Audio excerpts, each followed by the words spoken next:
25 प्रकृति के 3 गुण तथा उनसे परे। इस अध्याय में मन में उठने वाले 3 गुणों सत्तो, रजो तथा तमो के विविध कार्यात्मक स्वरूपों का वर्णन हुआ है, जिनसे भगवान के दिव्य स्वभाव की स्थापना होती है। मन का संयम, इंद्रियों का संयम, सहिष्णुता आदि शुद्ध सत्वगुण की अभिव्यक्तियां हैं। इच्छा, प्रयास, मिथ्या गर्व आदि अमिश्रित रजोगुण की अभिव्यक्तियां हैं, तथा क्रोध, लोभ तथा मोह आदि अमिश्रित तमोगुण के कार्य हैं। तीनों गुणों के मिश्रण में हमें मैं और मेरा का भाव शरीर, मन तथा वाणी द्वारा इस मनोवृत्ति के अनुसार आचरण, धर्म पर अटल रहना, आर्थिक उन्नति तथा इंद्रिय तृप्ति और भौतिक लाभ हेतु अपने वृत्ति प्रकार्य का दृढ़ अनुगमन मिलते हैं। सत्वगुणी चरित्र वाला व्यक्ति बिना किसी लाभ की इच्छा के भक्तिभाव से भगवान हरि की पूजा करता है। इसके विपरीत जो व्यक्ति भगवान की पूजा से मिलने वाले फल के लिए लालायित रहता है, वह स्वभाव से रजोगुणी है। जो व्यक्ति हिंसा पसंद करता है, वह तमोगुणी है। ये सत्तो, रजो तथा तमोगुण अत्यंत सूक्ष्म जीव में पाए जाते हैं, किंतु भगवान भौतिक प्रकृति के इन तीनों गुणों से परे हैं। निहित वस्तु, स्थान तथा कर्मफल, काल के साथ कर्म के भीतर निहित ज्ञान, कार्य, कर्ता, उसको श्रद्धा, उसकी जागरूकता, उक्त की आध्यात्मिक प्रगति तथा मृत्यु के बाद उसका गंतव्य, ये सब तीनों गुणों में हाथ बटाते हैं और ख्याति तथा कुलों के रूप में नाना प्रकार से प्रकट होते हैं। किंतु भगवान से संबंधित वस्तुएं, उनसे संबंधित स्थान, उन पर आधारित सुख, उनकी पूजा में लगाया गया समय, उनसे संबंधित ज्ञान, उनको अर्पित किया गया कर्म, उनकी शरण में कर्म करने वाला कर्ता, उनकी भक्ति में श्रद्धा, आध्यात्मिक लोक में जाने की ओर प्रगति तथा परमेश्वर का धाम, ये सभी भौतिक गुणों से परे हैं। इस संसार चक्र में आत्मा के लिए अनेक गंतव्य तथा जीवन स्थितियां हैं। ये सब प्रकृति के गुणों तथा उन पर निर्भर सकाम कर्म पर आधारित हैं। एकमात्र भगवान के शुद्ध भक्ति योग से ही मूलतः मन में उत्पन्न होने वाले तीनों गुणों को जीता जा सकता है। मनुष्य शरीर पाकर जिसमें ज्ञान तथा अनुभूति को विकसित करने की क्षमता है, बुद्धिमान व्यक्ति को चाहिए कि प्रकृति के इन 3 गुणों को संगति त्याग दे और तब भगवान की पूजा करे। सर्वप्रथम सत्वगुण में वृद्धि करके वह रजो तथा तमोगुणों को परास्त कर सकता है। तब वह आध्यात्मिक पद पर चेतना को विकसित करके भौतिक सत्व को जीत सकता है। उस समय वे भौतिक गुणों से पूर्णतया मुक्त हो जाता है, अपना सूक्ष्म शरीर, मन, बुद्धि तथा अहंकार छोड़ देता है और भगवान का सात्रिध्य प्राप्त करता है। अपने सूक्ष्म आवरण को छिन्न भिन्न करके जीव परमेश्वर का साक्षात्कार कर सकता है और इस प्रकार उनकी दया से चरम सिद्धि को प्राप्त होता है। श्री भगवान वाच गुणानाम समिश्राणापुमानेन यथा भवेत् तन्मे पुरुष वरेद मुक्तारशन सतः। 1। भगवान ने कहा, हे पुरुष श्रेष्ठ, मैं तुमसे वर्णन करूंगा कि जीव किस तरह किसी भौतिक गुण की संगति से विशेष स्वभाव प्राप्त करता है। तुम उसे सुनो। तात्पर्य, असमिश्र शब्द उसे सूचित करता है जिसमें अन्य कोई वस्तु मिली न हो। अब श्री कृष्ण यह बतलाने जा रहे हैं कि तीनों गुण सत्तो, रजो तथा तमो किस तरह पृथक पृथक कार्य करते हुए बद्ध जीव को कैसे विशेष अस्तित्व प्रकट करने के लिए बाध्य करते हैं। जीव भगवान कृष्ण का अंश होने के कारण अंततः प्रकृति के गुणों से परे होता है, किंतु बंध जीवन में वे एक भौतिक गुण प्रकट करता है। इसका वर्णन अगले श्लोकों में हुआ है।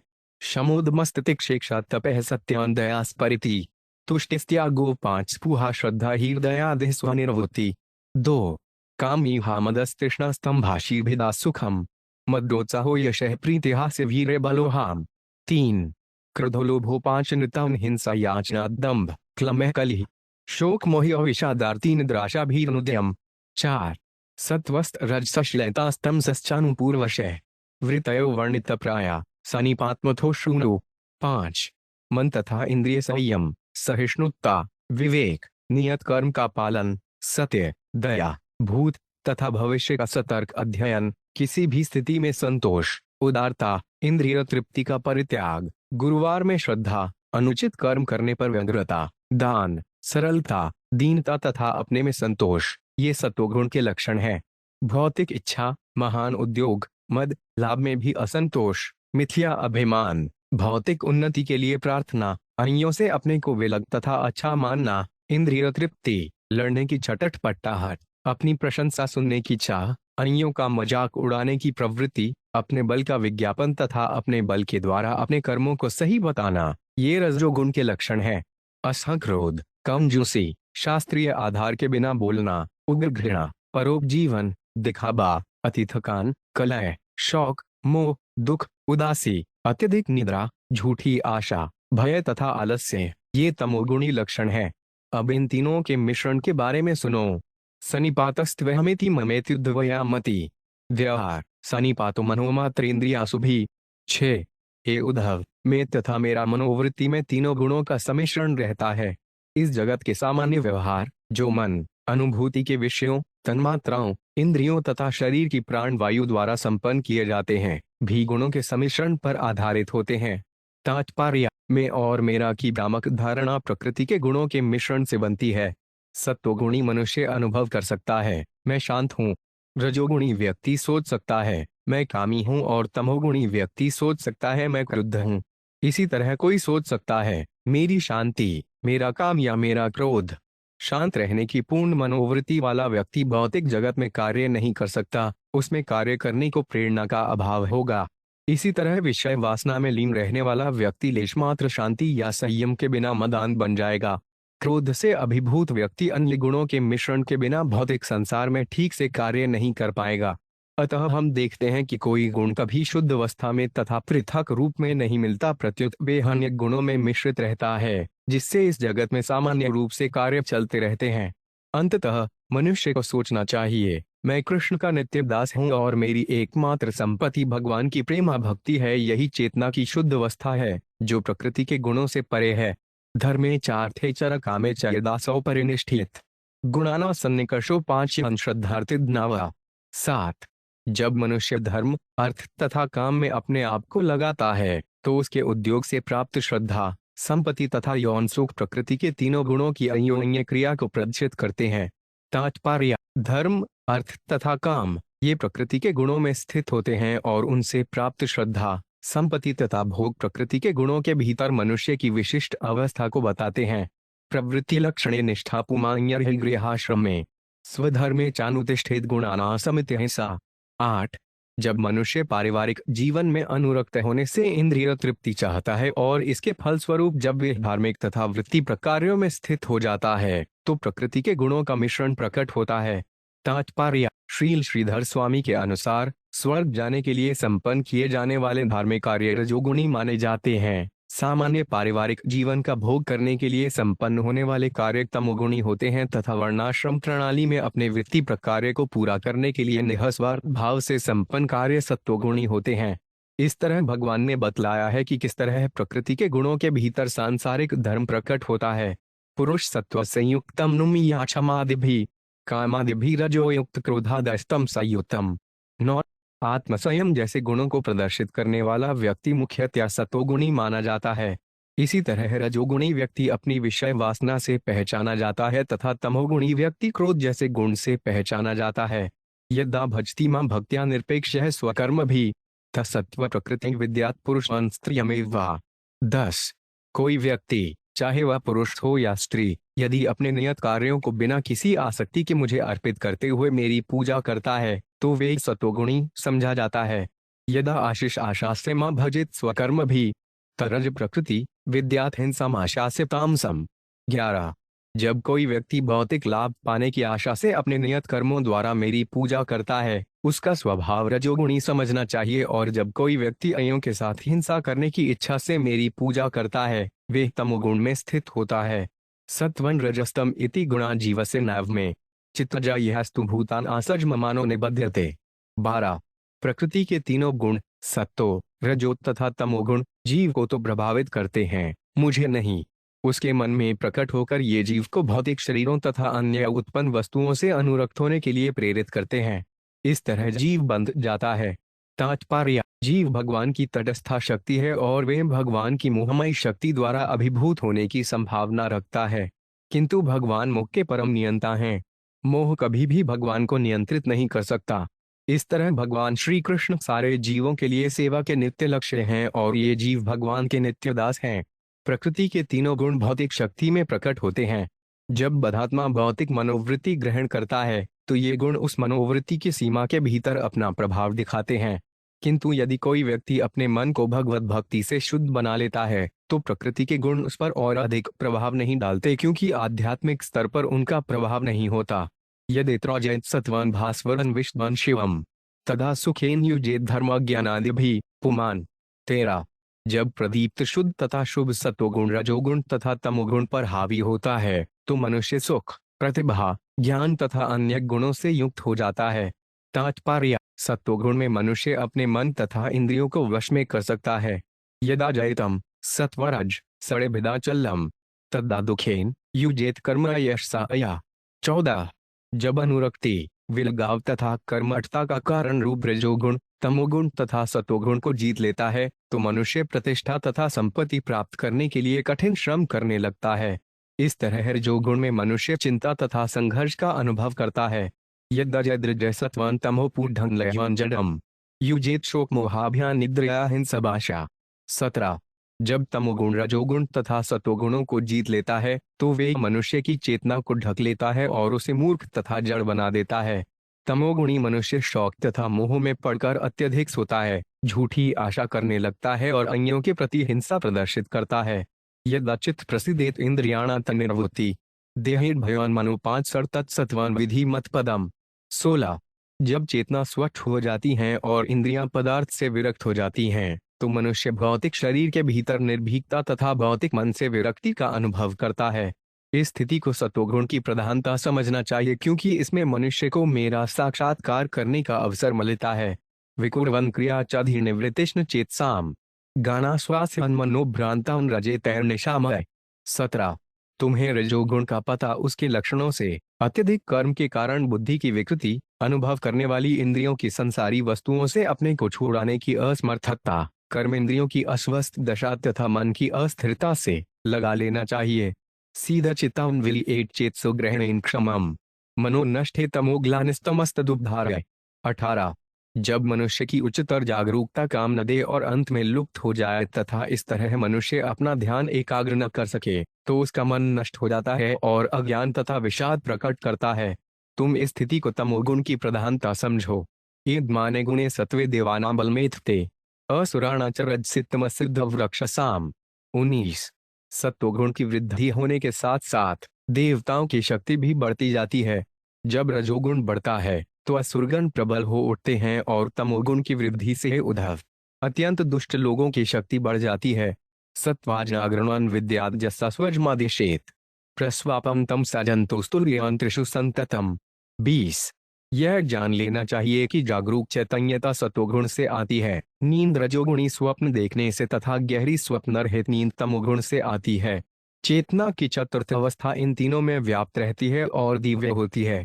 तात्पर्य: हमारी आदिकृष्ण चेतना आत्मा के भीतर शाश्वत विद्यमान रहती है और यह जागरूकता की तीनों अवस्थाओं सामान्य जागृति, स्वप्न तथा सुषुप्ति में भी रहती है। प्रकृति के गुणों से आच्छादित होने से हो सकता है कि यह आध्यात्मिक चेतना प्रकट ना हो किंतु यह असली स्वभाव के रूप में जीव में शाश्वत विद्यमान रहती है। उपरि गच्छन्ति सत्त्वेन ब्रह्म जना तम साधो 5 मुख्याद्रजसांतरचारिण। 29। वैदिक संस्कृति के प्रति समर्पित विद्वान पुरुष सत्वगुण से उत्तरोत्तर उच्च पदों को प्राप्त होते हैं, किंतु तमोगुण मनुष्य को सिर के बल निम्न से निम्नतर जन्मों में गिरने के लिए बाध्य करता है। रजोगुण से मनुष्य मानव शरीरों में से होकर निरंतर देहांतरण करता रहता है। तात्पर्य: शूद्र लोग अर्थात तमोगुणी लोग जीवन के लक्ष्य के विषय में गहरे भ्रम में रहते हैं क्योंकि वे स्थूल शरीर को आत्मा मान बैठते हैं। रजोगुणी तथा तमोगुणी लोग वैश्य कहलाते हैं जो धन के लिए अत्यंत लालायित रहते हैं, जबकि रजोगुणी क्षत्रिय प्रतिष्ठा तथा अधिकार के लिए उत्सुक रहते हैं। किंतु जो सत्वगुणी होते हैं वे पूर्ण ज्ञान के लिए लालायित रहते हैं, इसलिए वे ब्राह्मण कहलाते हैं। ऐसा व्यक्ति ब्रह्मलोक के परम भौतिक पद को प्राप्त होता है। जो व्यक्ति तमोगुणी होता है वह धीरे धीरे जड़ योनियों को यथा वृक्ष तथा पत्थर को प्राप्त होता है, जबकि रजोगुणी व्यक्ति को इच्छा से पूरित होते हुए किंतु वैदिक संस्कृति के अंतर्गत उसे तुष्ट करते हुए मानव समाज में रहने दिया जाता है। सत्वे प्रलीना स्वयान्ति नरलोक रजोल्या तमोल्यास्तु निरयान्ति मामेव निर्गुणा। 22। जो लोग सत्वगुण में रहते हुए इस जगत को छोड़ते हैं वे स्वर्गलोक जाते हैं, जो रजोगुण में रहते हुए छोड़ते हैं वे मनुष्य लोक में रह जाते हैं और तमोगुण में मरने वाले नरक लोक में जाते हैं। किंतु जो प्रकृति के सारे गुणों से मुक्त हैं वे मेरे पास आते हैं। मदर्पण निष्फलवान व सात्विक निष्कर्म तत् राजसन फल सिडल्पम हिंसा प्रायादि तामसम। 23। फल का विचार किए बिना जो कर्म मुझे अप्रयुक्त किया जाता है वह सतोगुणी माना जाता है। फल की भोगेच्छा से संपन्न कर्म रजोगुणी है और हिंसा तथा ईर्ष्या से प्रेरित कर्म तमोगुणी होता है। तात्पर्य, निष्काम भाव से तथा ईश्वर को भेंट स्वरूप संपन्न सामान्य कार्य सात्विक माना जाता है, जबकि भक्ति के कार्य यथा भगवदु गुणों का श्रवण तथा कीर्तन प्रकृति के गुणों से परे दिव्य कर्म होते हैं। कैवल्य सात्विक ज्ञान रजो वैकल्पिक चर्यत प्राकृतां ताम संजानन मनिष्ठ निर्गुणान स्मरितम। 24। परम ज्ञान सात्विक होता है, द्वैत पर आधारित ज्ञान राजसी होता है और मूर्खतापूर्ण भौतिकतावादी ज्ञान तामसिक है। किंतु जो ज्ञान मुझ पर आधारित होता है वह दिव्य माना जाता है। तात्पर्य, परम पुरुष भगवान विशक दिव्य ज्ञान सामान्य सात्विक धार्मिक ज्ञान से परे है। यहाँ पर भगवान इसकी व्याख्या करते हैं। सात्विक गुण में मनुष्य सारे जीवों के भीतर उच्चतर आध्यात्मिक प्रकृति की उपस्थिति को समझता है। रजोगुण में वही मनुष्य शरीर का वैज्ञानिक ज्ञान प्राप्त करता है और तमोगुण में उसका मन इंद्रिय विषयों में केंद्रित होने के कारण उसमें उच्चतर जागरूकता नहीं रह जाती और वह वस्तुओं को इस तरह देखता है जैसे छोटे बच्चे या बाधित व्यक्ति देखते हों। श्रील जीव गोस्वामी ने इस श्लोक की विस्तृत टीका की है। उनका कथन है कि सात्विक गुण परब्रह्म का पूर्ण ज्ञान प्रदान नहीं करता। वे श्रीमद् भागवत से 6:1-4-2 कई उदाहरण देते हैं जिनमें अनेक देवता सात्विक होते हुए भी भगवान कृष्ण के दिव्य व्यक्तित्व को नहीं समझ पाते। भौतिक सत्वगुण में मनुष्य पवित्र या धार्मिक तथा उच्चतर आध्यात्मिक प्रकृति के प्रति विज्ञ हो जाता है, किंतु शुद्ध सत्वगुण के आध्यात्मिक स्तर पर मनुष्य परब्रह्म से प्रत्यक्ष प्रेमय संबंध स्थापित कर लेता है और संसारी शुद्धता से मात्र जुड़े रहने की बजाय भगवान की सेवा में लग जाता है। रजोगुण में बद्ध जीव अपने जीवन तथा अपने चारों ओर के जगत की वास्तविकता के बारे में कल्पना करता है और कल्पना से भगवधाम के अस्तित्व के विषय में भी सोचता है। तमोगुण में वे अपने मन को विविध प्रकार से खाने, सोने, संभोग करने तथा रक्षा करने में लीन करके इंद्रिय तृप्ति के विषय में ज्ञान प्राप्त करता है।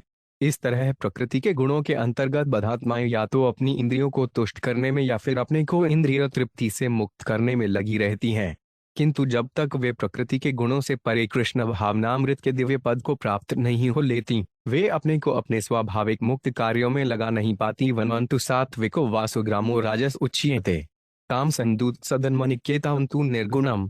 27। जंगल का वास सत्वगुणी, कस्बे का वास रजोगुणी, जुआ घर का वास तमोगुणी तथा मेरे धाम का वास दिव्य होता है।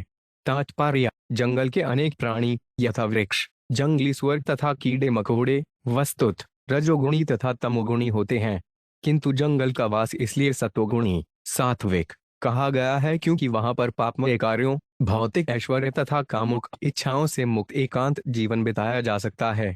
भारत के इतिहास में सभी प्रकार के लाखों लोग वानप्रस्थ तथा संन्यास आश्रम स्वीकार करके तपस्या करने तथा आत्म साक्षात्कार पूरा करने के लिए जंगलों में जाते रहे हैं। यहाँ तक कि अमेरिका तथा अन्य पाश्चात्य देशों में थोरों जैसे व्यक्ति ने अपनी भौतिक उलझनों को कम करने के लिए जंगल में जाकर वास करने के कारण ही ख्याति पाई। यहाँ पर ग्राप शब्द अपने परिवार के रहने के स्थान का सूचक है। पारिवारिक जीवन निश्चय ही झूठे गर्भ, झूठी आशा, झूठे स्नेह, शौक तथा मोह से पूर्ण है क्योंकि पारिवारिक संबंध पूरी तरह देहात्म बुद्धि पर आश्रित होता है, जो आत्म साक्षात्कार के बिल्कुल विपरीत है। झूठ सदनम शब्द घुड़दौड़ के स्थानों, शराब खानों आदि अन्य ऐसे पापूर्ण स्थानों का द्योतक है जिसमें तमोगुणी चेतना की नारकीय अवस्था पाई जाती है। मन निकेतनम वैकुंठ में भगवान के निजी धाम का तथा इस जगत में भगवान के मंदिरों का द्योतक है जिनमें भगवान के अर्चा विग्रह की ठीक से पूजा की जाती है। जो व्यक्ति मंदिर जीवन के नियमों का पालन करते हुए कृष्ण मंदिर में रहता है वह दिव्य पद पर निवसित माना जाता है। इन श्लोकों में भगवान यही स्पष्ट करते हैं कि सारी भौतिक घटनाओं को प्रकृति के गुणों के अनुसार 3 कोटियों में रखा जा सकता है। अंत में एक चौथी कोटि भी है जो दिव्य कृष्ण भावनामृत है और जो मानव संस्कृति के सभी पक्षों को मुक्त पद तक उठाने वाला है। सात्विक कारको असड़ी रागांधो राजस स्मृतः तामसः स्मृत विषभ्रष्टो निर्गुणो मदपाश्रय। 26। आसक्ति रहित कर्ता सात्विक होता है, निजी इच्छा से अंधा हुआ कर्ता राजसी तथा अच्छे बुरे भेद को पूरी तरह भुला देने वाला कर्ता तामसिक है। किंतु जिस कर्ता ने मेरी शरण ले रखी है वह प्रकृति के गुणों से परे माना जाता है। तात्पर्य, दिव्य कर्ता भगवान कृष्ण तथा कृष्ण के प्रामाणिक प्रतिनिधि के निर्देशानुसार अपना कार्य करता है। ऐसा व्यक्ति प्रकृति के गुणों से परे रहता माना जाता है। सात्विक या आध्यात्म की श्रद्धा कर्म श्रद्धा तु राजसी, तामसे धर्म या श्रद्धा मत सेवाया तु निर्गुणा। 27। आध्यात्मिक जीवन की दिशा में लक्षित श्रद्धा सात्विक होती है, सकाम कर्म पर आधारित श्रद्धा राजसी होती है और अधार्मिक कृत्यों में वास करने वाली श्रद्धा तामसी होती है। किंतु मेरी भक्ति में जो श्रद्धा की जाती है वह शुद्ध रूप से दिव्य होती है। पशथ्यपूतमना यस्तमहारे सात्विक स्मरितम राज संचेन्द्रिय पृष्ठताम संचारती दाशुच्छी। 28। जो भोजन लाभप्रद, शुद्ध तथा बिना कठिनाई के उपलब्ध हो सके वह सात्विक होता है। जो भोजन इंद्रियों को तुरंत आनंद प्रदान करता हो वह राजसी है, और जो भोजन गंदा हो तथा कष्ट उत्पन्न करने वाला हो वह तामसी है। तात्पर्य: तामसी भोजन पीड़ाप्रद रोग उत्पन्न करता है और असामयिक मृत्यु लाता है। सात्विक सुखमात्मोत्थन विषयोत्तुराजसम काम सन्मोहदय युक्त निर्गुणोन्मदपाश्रयम्। 29। आत्मा से प्राप्त सुख सात्विक है, इंद्रिय तृप्ति पर आधारित सुख राजसी है और मोह तथा दीनता पर आधारित सुख तामसी है। किंतु मेरे भीतर पाया जाने वाला सुख दिव्य है। द्रव्य फल कालोजान कर्म चकारक्य श्रद्धावस्था कृतिर्निष्ठा त्रैगुण सर्व एवं ही। 30।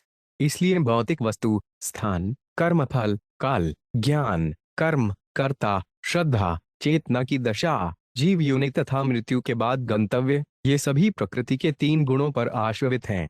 सर्वे गुणमया भावा पुरुषाव्यक्तधिष्ठिता श्रुतान अनुध्यात बुद्धया पुरुषर्षभ। 31। हे पुरुष श्रेष्ठ, भौतिकवादिता की सारी दशाएं भोक्ता आत्मा तथा भौतिक प्रकृति की अन्योन्य क्रिया से संबंधित हैं। चाहे वे देखी हुई हों, सुनी हुई हों या मन के भीतर सोची विचारी गई हों, वे किसी अपवाद के बिना प्रकृति के गुणों से बनी हुई होती हैं। एता संस्कृत पुंसो गुणकर्म निबंधना ये नेमे निर्जिता सौम्य गुणाजीवेन चित्तजा भक्ति योगेन मनिष्ठो मद्भावाय प्रपद्यते। 32। हे सौम्य उद्धव, बद्ध जीवन की ये विभिन्न अवस्थाएं प्रकृति के गुणों से पैदा हुए कर्म से उत्पन्न होती हैं। जो जीव इन गुणों को, जो मन से प्रकट होते हैं, जीत लेता है, वह भक्ति योग द्वारा अपने आप को मुझे अर्पित कर देता है और इस तरह मेरे प्रति शुद्ध प्रेम प्राप्त करता है। तात्पर्य: मद्भावाय प्रपद्यते पद ईश्वर के प्रति अथवा ईश्वर जैसी ही अवस्था के प्रति प्रेम की प्राप्ति का सूचक है। वास्तविक मोक्ष तो शाश्वत भगवधाम में वास है, जहाँ जीवन आनंद तथा ज्ञान से पूर्ण होता है। बद्ध जीव भ्रमवश अपने को प्रकृति के गुणों का भोक्ता मान बैठता है। इस तरह एक विशेष प्रकार का कर्म उत्पन्न होता है जिसका फल बद्ध जीव को जन्म मृत्यु के चक्र से बांध देता है। इस निष्फल विधि का सामना भगवान की भक्ति द्वारा ही किया जा सकता है, जैसा कि यहाँ वर्णन हुआ है। तस्मादेमन लब्ध्वा ज्ञान विज्ञान संभवम गुण सड़न विनिर्धूयमा भजन्तु विचक्षणा। 33। इसलिए इस मनुष्य जीवन को, जो पूर्ण ज्ञान विकसित करने की छूट देता है, प्राप्त करके बुद्धिमान लोगों को चाहिए कि वे अपने को प्रकृति के गुणों के सारे कल्मश से मुक्त कर लें और एकमात्र मेरी भक्ति में लग जाएं। निःसड़ो मां भजेद विद्वान प्रमतो जितेन्द्रिय रजस्तमश्वाभिजित सत्व संसेव्या मुनि। 34। समस्त भौतिक संगति से मुक्त तथा मोह से मुक्त बुद्धिमान साधु को चाहिए कि अपनी इंद्रियों का दमन करे और मेरी पूजा करे। उसे चाहिए कि सत्वगुणी वस्तुओं में ही अपने को लगाकर रजो तथा तमोगुणों को जीत ले। सत्वचाभिजित युक्तो निरपेक्षेन शांतति संपद्यते गुणैर्मुक्त जीवो जीव विहायमाम। 35। तब भक्ति में स्थिर होकर साधु को चाहिए कि गुणों के प्रति अयमनस्क रहकर सत्वगुण को जीत ले। इस तरह अपने मन में शांत एवं प्रकृति के गुणों से मुक्त आत्मा अपने बंध जीवन के कारण का ही परित्याग कर देता है और मुझे पा लेता है। तात्पर्य: नैरपेक्षेन शब्द प्रकृति के गुणों से पूर्ण विरक्ति का द्योतक है। भगवान की प्रेमा भक्ति में अनुरक्त होकर जो पूर्णतया आध्यात्मिक है, मनुष्य प्रकृति के गुणों में रुचि नहीं लेता। जीवो जीव निर्मुक्तो गुणैश्वास्य संभव है मैं ब्रह्मणा पूर्णो न बहिर्नान्तरश्चरेत। 36। मन की सूक्ष्म बद्धता तथा भौतिक चेतना से उत्पन्न गुणों से मुक्त हुआ जीव मेरे दिव्य स्वरूप का अनुभव करने से पूर्णतया तुष्ट हो जाता है। वह न तो बहिरंगा शक्ति में भोग को ढूंढता है, न ही अपने मन में ऐसे भोग का चिंतन या स्मरण करता है। तात्पर्य: कृष्ण भावनामृत में आध्यात्मिक मोक्ष प्राप्त करने के लिए मनुष्य जीवन एक दुर्लभ अवसर है। इस अध्याय में भगवान कृष्ण ने प्रकृति के तीनों गुणों के लक्षणों का तथा कृष्ण भावनामृत की दिव्य स्थिति का विस्तार से वर्णन किया है। श्री चैतन्य महाप्रभु ने हमें आदेश दिया है कि कृष्ण नाम की शरण लें, जिससे हम प्रकृति के गुणों को पार करके भगवान कृष्ण की प्रेमा भक्ति का असली जीवन शुरू कर सकते हैं। इस प्रकार श्रीमद् भागवत के 11वें स्कंद के अंतर्गत प्रकृति के 3 गुण तथा उनसे परे नामक 25वें अध्याय के श्रील भक्ति वेदांत स्वामी प्रभुपाद के भविनीत सेवकों द्वारा रचित तात्पर्य पूर्ण हुए।